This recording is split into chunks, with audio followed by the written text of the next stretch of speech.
தமிழக அரசின் தலைமைச் செயலாளர் ராம்மோகன் ராவின் வீட்டிலும் அவருக்கு நெருக்கமானவர்களுடைய வீடு மற்றும் அலுவலகங்களிலும் இன்று அதிகாலையிலிருந்து சோதனை மேற்கொள்ளப்பட்டது. வருமான வரித்துறையினர் புலனாய்வு பிரிவினர் இந்த சோதனையை மேற்கொண்டனர். தற்போது 40க்கும் மேற்பட்ட ஆவணங்கள் கைப்பற்றப்பட்டிருப்பதாக தகவல்கள் வெளியாகி இருக்கின்றன. இது பற்றியான தகவல்களை நமது மூத்த செய்தியாளர் செம்மலிடம் கேட்கலாம். செம்மல், 40க்கும் மேற்பட்ட ஆவணங்கள் கைப்பற்றப்பட்டதாக கூறப்படுகிறது. முழு விவரங்களை சொல்லுங்கள். உள்ள கோப்புகள் எடுத்துட்டு போற ஷாட் யாருக்குன்னே கிடைக்கும். செம்மல், நீங்க இணைப்புல தான் இருக்கிறீங்க. தலைமைச் செயலாளர் ராம்மோகன் ராவின் அலுவலகத்தில் இருந்து 40க்கும் மேற்பட்ட ஆவணங்கள் கைப்பற்றப்பட்டிருப்பதாக தெரிவிக்கப்படுகிறது. இது பற்றியான முழு விவரங்களை சொல்லுங்கள் செம்மல்.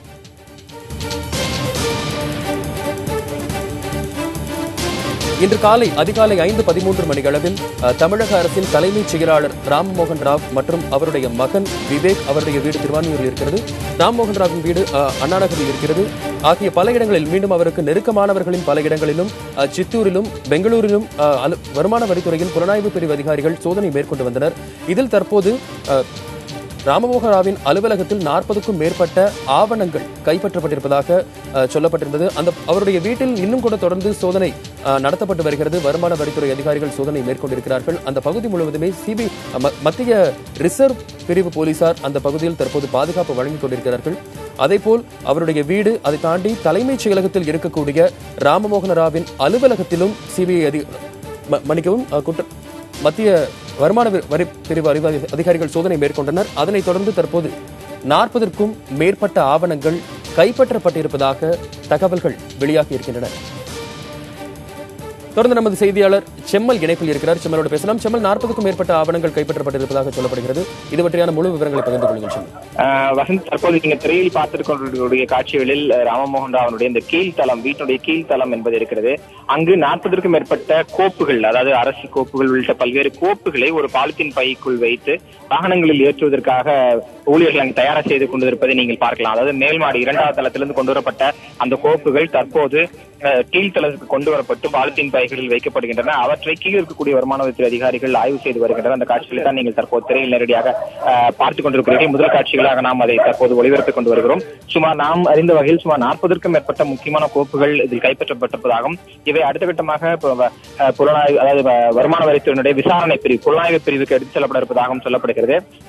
தற்போது அனைத்து கோப்புகளும் கீழே கொண்டு வரப்பட்டிருக்கின்றன. ஏற்கனவே நாம் ஒரு தகவலை பதிவு செய்திருந்தோம். அதாவது தலைமைச் செயலாளருடைய லேப்டாப் உள்ளிட்ட கண்ணி சார்ந்த பரிவர்த்தனைகள், இமெயில் பரிவர்த்தனைகள் உள்ளிட்டவை வருமான வரித்துறையால் கைப்பற்றப்பட்டு அவை ஆய்வுக்கு எடுத்துச் செல்லப்பட்டிருப்பதாக ஏற்கனவே நாம் பதிவு செய்திருந்தோம்.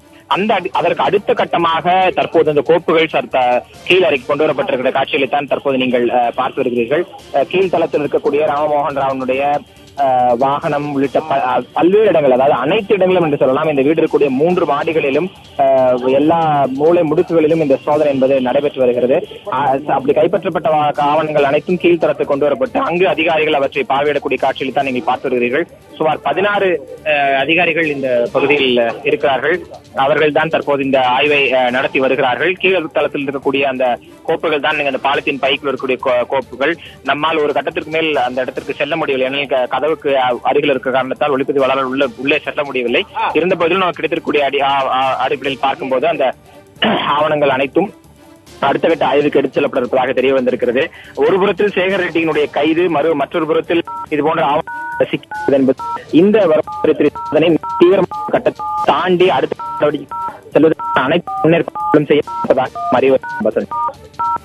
செம்மல், 40க்கும் மேற்பட்ட ஆவணங்கள் கைப்பற்றப்பட்டிருக்கின்றன. தலைமைச் செயலாளருடைய வீடு, அதை தவிர மற்ற இடங்களிலும் கூட சோதனை மேற்கொள்ளப்பட்டிருந்தது. அவருடைய மகன் வீடு, அதேபோல் பெங்களூரு, சித்தூர் ஆகிய இடங்களிலும் சோதனை மேற்கொள்ளப்பட்டு வருகிறது. இன்னும் கூட தொடர்கிறது. வேறு இடங்களில் ஏதேனும் ஆவணங்கள் கைப்பற்றப்பட்டதாக இதுவரை ஏதேனும் தகவல் வந்திருக்கிறதா செம்மல்? வேறு இடங்களில் கைப்பற்ற ஆவணங்கள் குறித்த தகவல்கள் எதுவும் இதுவரை அதிகாரப்பூர்வமாக பதிவு செய்யப்படவில்லை. இப்போது நாம் காட்டக்கூடிய காட்சிகள் கூட நமது ஒளிப்பதிவாளர் மதன் எடுத்திருக்கக்கூடிய காட்சிகள் தான். இவை அதிகாரப்பூர்வமாக இதுவரை அறிவிக்கப்படவில்லை. ஆனால் நம்மால் இங்கிருந்து காலை முதல் செய்தி சேகரிக்கக்கூடிய அடிப்படையில் ஒரு விஷயத்தை புரிந்து கொள்ள முடிகிறது. மேல் தளத்தில் தான் ராம்மோகன் ராவ் அவர்களுடைய இல்லம், அவர் பயன்படுத்தக்கூடிய அறை உள்ளிட்ட அனைத்தும் இருக்கின்றன. கீழ்த்தளம் என்பது வரக்கூடியவர்களை வரவேற்கக்கூடிய ஒரு அறையாக மட்டுமே பயன்பட்டு வந்த நிலையில் தற்போது அந்த அறைக்கு இத்தனை ஆவணங்கள் எடுத்துச் செல்லப்படுவதற்கான காரணங்கள் எதுவும் இல்லை. அந்த அடிப்படையில் தான் இவை கைப்பற்றப்பட்ட ஆவணங்கள் என்று நாம் புரிய வருகிறோம். அனைத்தும் அரசு சார் கோப்புகளுக்கு என்று பிரத்யேகமாக சில நிறங்கள் இருக்கும். அந்த நிறங்கள் தான் இந்த கோப்புகளிலும் இருப்பதை நம்மால் உறுதி செய்ய முடிகிறது. கீழ்த்தளத்திற்கு அனைத்து கோப்புகளும் கொண்டு வரப்பட்டிருக்கின்றன. அந்த அறைக்கு முன்பாக இருக்கக்கூடிய வாகனத்தை நீங்கள் சற்று உத்து பார்த்தால் கூட தெரியும், அது அரசு தலைமைச் செயலாளர் என்பதற்காக பிரத்யேகமாக வழங்கிய வாகனம். அந்த வாகனங்கள் இந்த சில கோப்புகள் கூட காலையில் எடுக்கப்பட்டதை நாம் காட்சிகள் மூலமாக நாம் ஏற்கனவே பதிவு செய்திருந்தோம். தற்போது இந்த முக்கியமான கோப்புகள் அனைத்தும் அடுத்த கட்ட ஆய்வுக்கு எடுத்துச் செல்லப்படுவதற்கான வாய்ப்புகள் இருப்பதாகவே வருமானத்துறை அதிகாரிகள் தெரிவிக்கின்றனர். ஒருபுறம் சேகர் ரெட்டியின் கைது, மறுபுறத்தில் இங்கு ஆவணங்கள் எல்லாம் கைப்பற்றப்பட்டு கீழ்த்தளத்துக்கு கொண்டு வரப்பட்டிருக்கின்றதால் இன்னும் ஒரு சில மணி நேரங்களில் இந்த விசாரணை முடிவதற்கான வாய்ப்புகள் கூட இருக்கும் என்று நாம் எதிர்பார்க்கலாம். வசந்த், செம்மல், முதல் தளத்தில் தலைமைச் செயலாளருடைய வீட்டின் முதல் தளத்தில் 40க்கும் மேற்பட்ட ஆவணங்கள் தற்போது கைப்பற்றப்பட்டிருக்கின்றன. அந்த பிரத்யேக காட்சிகளையும் பார்த்துக் கொண்டிருக்கிறோம். இதற்கு அடுத்த கட்ட நடவடிக்கையை வருமான வரித்துறையை எடுக்க முடியுமா? அதற்கு அதிகாரப்பூர்வ அந்த அதிகாரம் இருக்கிறதா அல்லது வேறு துறைக்கு மாற்றப்படுமா? செம்மல், இது மிக முக்கியமான ஒரு கேள்வி வசந்த். அதாவது தற்போது நடைபெற்று வரக்கூடியது என்பது வருமான வரித்துறையினுடைய சோதனை. நமக்கு கிடைத்திருக்க தகவல் அடிப்படையில் அமலாக்க பிரிவினுடைய விசாரணையின் கிடைத்த தகவலின் அடிப்படையில் தான் வருமான வரித்துறையினர் இந்த சோதனையை மேற்கொண்டிருப்பதாக தெரிய வருகிறது. ஒருவேளை இதில் கிடைக்கக்கூடிய ஆவணங்களில் சட்டவிரோதமான ஆவணங்கள் ஏதேனும் இருந்து அவை நிரூபிக்கப்பட்டால் நடவடிக்கை எடுப்பது, அதாவது கைது உள்ளிட்ட நடவடிக்கை எடுப்பதற்கான அதிகாரம் வருமான வரித்துறைக்கு கிடையாது. ஆனால் விசாரணைக்காக அவர்கள் அழைத்து செல்லலாம். ஆனாலும் தலைமைச் செயலாளர் அந்தஸ்தில் இருக்கக்கூடிய ஒரு நபரை விசாரணைக்கு அழைத்து செல்வதோ அல்லது சட்ட நடவடிக்கை உட்படுத்தப்படுவதற்கு மத்திய நிர்வாக தீர்ப்பாயம் என சொல்லப்படக்கூடிய ட்ரிபியூனல், ஆபீசர்ஸ் ட்ரிபியூனலிடம் அவர்கள் அனுமதி பெற வேண்டும். ஆனால் இதில் ஒரு விஷயத்தை நாம் சற்று உன்னிப்பாக பார்க்கலாம். இது போன்ற வருமான வரித்துறை சோதனை நடத்துவதற்கு முன்பாகவே, ஏனெனில் இவர் ஒரு சர்விங் ஆபீசர், பணியில் இருக்கக்கூடிய ஒரு அதிகாரி, அதுவும் தலைமை அதிகாரி, அவர் மீது அவரை வீட்டுக்கு வந்து விசாரணை நடத்துவது கிட்டத்தட்ட 12 மணி நேரங்களில் இந்த விசாரணை தொடர இருக்கிறது. அப்படி ஒரு சூழ்நிலை இவ்வளவு தீவிரமான விசாரணைக்கு ஏற்கனவே முன்னனுமதி பெற்றிருப்பார்கள். முன்னனுமதி பெறுவதற்கே ஒரு குறிப்பிடத்தக்க ஆவணங்கள் என்பது அடிப்படையாக தேவை. அந்த அடிப்படையில் தான் இந்த விசாரணை நடைபெற்று வருகிறது. தற்போது சேகர் ரெட்டியின் கைதும் ஒரு வகையான ஊர்ஜிதப்படுத்தப்பட்ட ஒரு தகவலாக நாம் பார்க்க வேண்டியது இருக்கிறது. இந்த தருணத்தில் தான் நீங்கள் கேட்டது போன்று கைதோ மற்ற விஷயங்களுக்கோ ஐடி துறை, வருமான வரித்துறைக்கு அதிகாரம் இல்லை என்றாலும் இவர்கள் அளிக்கக்கூடிய தகவல் அடிப்படையில் சப்போஸ் என்போர்ஸ்மெண்ட் டைரக்டர் சொல்லக்கூடிய அமலாக்கத்துறையினுடைய கட்டுப்பாட்டின் கீழ் விதிமீறல்கள் உள்ளிட்ட விஷயங்கள் இருந்தால் அவர் நேரடியாக கைது செய்யலாம். அல்லது சிபிஐவிடம் இந்த வழக்கு ஒப்படைக்கப்பட்டால் சிபிஐ இவரை கைது செய்வதற்கான வாய்ப்புகள் இருக்கின்றன. குற்றச்சாட்டுகள் நிரூபிக்கப்பட்டு ஏதேனும் முக்கிய ஆவணங்கள் சிக்கியிருந்தால் அடுத்த நடவடிக்கைக்கு நிர்வாக தீர்ப்பாயத்திடம் அனுமதி பெற்று நிர்வாக தீர்ப்பாயத்தின் அடிப்படையில் தமிழக அரசு நடவடிக்கை எடுக்கும் தலைமைச் செயலாளர் மீது. அதன் பிறகுதான் இந்த கைது உள்ள நடவடிக்கை நடைபெறும். ஆனால் விசாரணைக்கு அழைப்பது என்பது மிக எளிதாக நடைபெறக்கூடிய ஒரு விஷயமாகவே பார்க்கப்படுகிறது. அப்படி ஒரு விசாரணைக்கு இவரை அழைத்துச் செல்வதற்கு அழைத்து சென்றால் அடுத்த கட்டமாக வெவ்வேறு விவகாரங்கள் ஏற்படும் என்ற காரணத்தால் தான் வீட்டில் வைத்து விசாரித்துக் கொண்டிருக்கிறார்கள். பொதுவாக வருமான வரித்துறை நடத்தக்கூடிய விசாரணைகள் என்பது வீட்டில் சில மணி நேரங்கள் நடத்திவிட்டு அந்த சம்பந்தப்பட்ட நபரை வருமான வரித்துறை அலுவலகத்திற்கு அழைத்து செல்வார்கள். ஆனால் கிட்டத்தட்ட 12 மணி நேரங்களில் தொட இருக்கிறது. இன்னும் சரியாக 13 நிமிடங்கள் ஆனால் வருமான வரித்துறையினர் தமிழக அரசினுடைய தலைமைச் செயலர் தொடங்கிய நிமிடத்திலிருந்து 12 மணி நேரங்கள் ஆக இருக்கின்றன. அப்படி ஒரு நிலையில் தான் நாம் நடவடிக்கைகளை பார்க்க வேண்டியது இருக்கிறது. வசந்த், செம்மல், தொடர்ந்து 12 மணி நேரமாக, கிட்டத்தட்ட 12 மணி நேரமாக இந்த அவருடைய வீட்டில் சோதனை மேற்கொள்ளப்பட்டிருக்கிறது. அவருடைய வீடு அண்ணாநகரில் இருக்கக்கூடிய அவருடைய வீட்டில் முதல் தளத்தில் தற்போது 40க்கும் மேற்பட்ட ஆவணங்கள் கைப்பற்றப்பட்டதாகவும் தகவல் வெளியாகி இருக்கிறது. அந்த பிரத்யேக காட்சியை நாம் பார்த்துக் கொண்டிருக்கிறோம். அடுத்தபடியாக இந்த 40க்கும் மேற்பட்ட ஆவணங்கள் போதிய பாதுகாப்புடன் எங்கு கொண்டு செல்லப்படும், அடுத்ததாக என்னென்ன அம்சங்கள் குறித்து அதில் ஆய்வுகள் மேற்கொள்ளப்படும், அடுத்த கட்ட விசாரணை என்ன மாதிரி இருக்கும் செம்மல்? அதாவது இந்த சோதனை, இந்த வருமான வரித்துறை சோதனை என்பது முதல் சோதனை என்று நாம் பார்க்க முடியாது. அதாவது இம்மிடியட் ஆக்ஷன் என்ன சொல்ல முடியாது. ஏனெனில் சேகர் ரெட்டியினுடைய வீடு கடந்த சில வாரங்களுக்கு முன்பாக ராம்மோகன் ராவனுடைய சம்பந்தி என சொல்லப்படக்கூடிய உறவினர் அவருடைய வீட்டில் நடைபெற்ற சோதனை, சேகர் ரெட்டியினுடைய நிறுவனங்களில் நடைபெற்ற சோதனை, இப்படி பல்வேறு சோதனைகள் கிடைத்த ஆவணங்கள் அனைத்தும் ராமமோகன் ராவ் மற்றும் அவரது மகன் விவேக் தொடர்புடைய இடங்களுக்கு தொடர்புபடுத்தப்பட்டிருந்ததால் தான் இந்த சோதனை என்பது இவ்வளவு தீவிரமாக நடைபெற்றிருக்கிறது. அதாவது சேகர் ரெட்டி உள்ளிட்டவர்களிடம் நடத்த சோதனையில் கிடைத்த ஆவணங்கள் ராம்மோகன் ராவிற்கு எதிராக இருப்பது உறுதி செய்யப்பட்ட காரணத்தினால் தான் இந்த சோதனைக்கு அனுமதி என்பது மேல்மட்டத்தில் வழங்கப்பட்டிருக்கும்.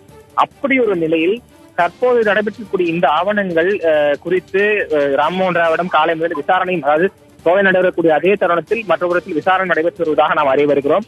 நான் ஏற்கனவே குறிப்பிட்டது போன்று கணினியிலிருந்து முக்கியமான இமெயில் தரவுகள் கைப்பற்றப்பட்டிருப்பதாக தெரிய வருகிறது. இது குறித்த விசாரணையில் இங்கேயே நடைபெற்று வருகின்றன. ஆனால் தலைமைச் செயலாளர் என்ற அடிப்படையில் இவரை இந்த கோப்புகளின் அடிப்படையாக வைத்து விசாரணைக்கு அழைத்து செல்ல வேண்டும் என்றால் அதற்கு நான் ஏற்கனவே சொன்னது போன்ற நிர்வாக தீர்ப்பாயம் உள்ளிட்ட விஷயத்தில் அனுமதி பெற வேண்டிய ஒரு கட்டாயம் இருக்கிறது. அந்த தருணத்தில் தான் நாம் இதை பார்க்க வேண்டியது இருக்கிறது. இப்படி ஒரு சூழலை நாம் சற்று உன்னிப்பாக பார்க்க வேண்டியது இருக்கிறது. அடுத்த கட்ட நடவடிக்கை என நாம் பார்த்தால் விசாரணை அல்லது கைது நடவடிக்கை, இது ரெண்டு தான் அடுத்த கட்ட நடவடிக்கையாக இருப்பதற்கான வாய்ப்புகள் இருக்கின்றன. அப்படி ஒரு சூழ்நிலையில் தான் நாம் இதை சற்று உன்னிப்பாக பார்க்க வேண்டியது இருக்கிறது. செம்மல், தொழிலதிபர் சேகர் ரெட்டியிடம் தொடர் விசாரணை நடத்தப்பட்டு வருகிறது. அவரிடம் கிட்டத்தட்ட அதிக அளவு பணமும் தங்கமும் பறிமுதல் செய்யப்பட்டிருக்கின்றன. அதனைத் தொடர்ந்து அவரிடமிருந்து சிக்கிய ஆவணங்களின் அடிப்படையில் தலைமைச் செயலாளருக்கு எதிரான ஒரு அம்சம் அதில் இருக்கின்ற காரணத்தினால் தற்போது இங்கும் கூட தொடர்ந்து விசாரணை சோதனை நடைபெற்று வருகிறது. இரண்டு அம்சங்களையும் ஒப்பிட்டு வைத்து என்னென்ன விஷயங்களின் அடிப்படையில் தற்போது இனிமேல் வரக்கூடிய விசாரணைகள் நடைபெற வாய்ப்பு இருக்கிறது செம்மல்? இந்த இரண்டு விஷயங்களையும் மையப்படுத்தி தொடர்புபடுத்தி என்னென்ன விசாரணைகள் எல்லாம் மேற்கொள்ளப்படும் செம்மல்? அதாவது சேகர் ரெட்டியை பொறுத்தவரை அவர் பல்வேறு வியாபாரங்களில் ஈடுபட்டு வருகிறார். குறிப்பாக மணல் உள்ளிட்ட விஷயங்களில் தான் அவர் 10,000 கோடி ரூபாய் அளவிற்கு வருமான ஏய்ப்பு செய்திருப்பதும் சட்டவிரோத நடவடிக்கையில் ஈடுபட்டிருப்பதும் தெரியவந்தது. அவர் வீட்டு சமீபத்தில் நடைபெற்ற சோதனையை நாம் பார்க்கும்போது புதிய 2,000 ரூபாய் நோட்டுகள் லட்சக்கணக்கில் பிடிபட்டதும் 120 கிலோ தங்கம் பிடிபட்டதையும் நாம் பார்த்திருக்கிறோம். அப்படி ஒரு நிலையில் அங்கிருந்த பல்வேறு முக்கியமான ஆவணங்கள் கைப்பற்றப்பட்டிருக்கின்றன. அந்த ஆவணங்கள் அங்கிருந்த இமெயில் தரவுகள் உள்ளிட்ட விஷயங்களை வைத்துத்தான் ராம்மோகன் ராவ் மற்றும் அவரது மகன் ஆகியோருக்கு இடையே சேகர் ரெட்டிக்கான தொடர்பு என்பது உறுதி செய்யப்பட்டிருந்தது. அந்த அடிப்படையில் தான் தற்போது நாம் இதை பார்க்க வேண்டியது இருக்கிறது. இந்த நடவடிக்கையை பொறுத்தவரை, அதாவது சேகர் ரெட்டி தற்போது அவர் கைது செய்யப்பட்டிருக்கிறார். அவரிடம் விசாரணை தொடர்ச்சியாக நடைபெற இருக்கிறது. குறிப்பாக இந்த டிமானிட்டைசேஷன் என சொல்லப்படக்கூடிய பண மதிப்பிழப்பு நடவடிக்கை தொடங்கிய பிறகு இவ்வளவு புதிய ரூபாய் நோட்டுகள் எப்படி இவரிடம் சிக்கினா என்பதுதான் மிக அடிப்படையாக இந்த காட்சியை பார்க்கக்கூடிய அனைவருக்கும் எழுந்திருக்கிறது. இப்படி இந்த அடிப்படையான கேள்வி தொடங்கி நடைபெற்றக்கூடிய பல்வேறு வரி ஏய்ப்பு புகார்கள் தொடர்பான அனைத்து நடவடிக்கைகள் குறித்தும் தீவிர விசாரணைகள் இருக்கும். அங்கு கைப்பற்றக்கூடிய ஆவணங்களுக்கும் திரு ராம்மோகன் ராவ் இல்லத்தில் கைப்பற்றப்படக்கூடிய ஆவணங்கள், அவரது மகன் விவேக்கின் வீட்டில் கைப்பற்றப்படக்கூடிய ஆவணங்கள் அனைத்தையும் ஒப்பிட்டு பார்த்துத்தான் வரி ஏய்ப்பு உள்ளிட்ட புகார்கள் நிரூபிக்கப்படுவதற்கான வாய்ப்புகள் இருப்பதாக சொல்லப்படுகிறது. இது ஒப்பீடு என்பதை தாண்டி இப்படி ஒரு தொடர்பு இருக்கிறது என்கிற அடிப்படையில் தான் விசாரணைக்கே அனுமதி பெற்றிருக்க முடியும். ஏனெனில் இவர் தலைமைச் செயலாளர், மற்ற அதிகாரிகள் தவறு செய்யும் போது அவர் மீது விசாரணை நடத்துவதற்கு இவரிடம் அனுமதி பெற வேண்டும். ஆனால் இவர்தான் தலைமைச் செயலர் என்கிற அடிப்படையில் இவர் மீது போதிய உரிய ஆவணங்கள் விசாரணை செய்வதற்கே இருந்தால் ஒழிய விசாரணைக்கு அனுமதி தந்திருக்கப்பட மாட்டாது. அப்படி ஒரு நிலையில் தான் தற்போது இந்த விசாரணை தொடங்கி இருக்கிறது. இந்த விசாரணையும் கடந்த சில மாதங்கள் நடைபெற்ற இது போன்ற அமலாக்கப் பிரிவு வருமான வரித்துறை விசாரணை ஒப்பிட்டு பார்க்கும்போது 12 மணி நேரங்களை தொடுகிறது. இன்னும் சரியாக 7 நிமிடங்கள் ஆனால் வருமான வரித்துறை அதிகாரிகள் இந்த இல்லத்திற்குள் நுழைந்து 12 மணி நேரங்களை தொடுகின்றது. சரியாக 5:13 மணிக்கு வருமான வரித்துறையைச் சேர்ந்த ஊழியர்கள் இந்த பகுதிக்கு நுழைந்திருந்தார்கள். அதனுடைய கூடுதல் இயக்குனர் பிரேமா தலைமையில் அவர்கள் இந்த இல்லத்தில் நுழைந்திருந்தார்கள். அப்போதிலிருந்து இப்போது வரை வருமான வரித்தின் கட்டுப்பாட்டில் தமிழகத்தின் தலைமை நிர்வாகி தலைமைச் செயலாளர் அவரது கட்டுப்பாட்டில் இருக்கிறார். அவர் இந்த இல்லத்தில் முடக்கப்பட்டிருக்கிறார் என்று நாம் சொல்ல வேண்டும். ஒட்டுமொத்த தமிழக நிர்வாகத்தை தனது கை விரல்களில் வைத்திருக்கக்கூடிய ஒரு நபர், அப்படி அதிகாரம் படைத்த ஒரு நபர், அவரது நடவடிக்கை என்பதே கடந்த 12 மணி நேரமாக முடக்கப்பட்டிருக்கிறது என்றால் இந்த வருமான வரித்துறை சோதனை எவ்வளவு தீவிரமானது என்று நாம் பார்க்க வேண்டும். இந்த சோதனை இங்கு நடைபெறக்கூடிய அதே சமயத்தில் அங்கு சேகர் ரெட்டியும் கைது செய்யப்பட்டிருக்கிறார் என்ற தகவல் உறுதிப்படுத்தப்பட்டிருப்பது இந்த விவகாரம் மிக தீவிரமாக சென்று கொண்டிருக்கிறது. அடுத்த கட்ட விசாரணை அல்லது கைது நடவடிக்கை உள்ளிட்டவற்றிற்கு கூட திரு ராம்மோகன் ராவ் ஆளாகலாம் என்றுதான் எதிர்பார்க்கப்படுகிறது. வசந்த்.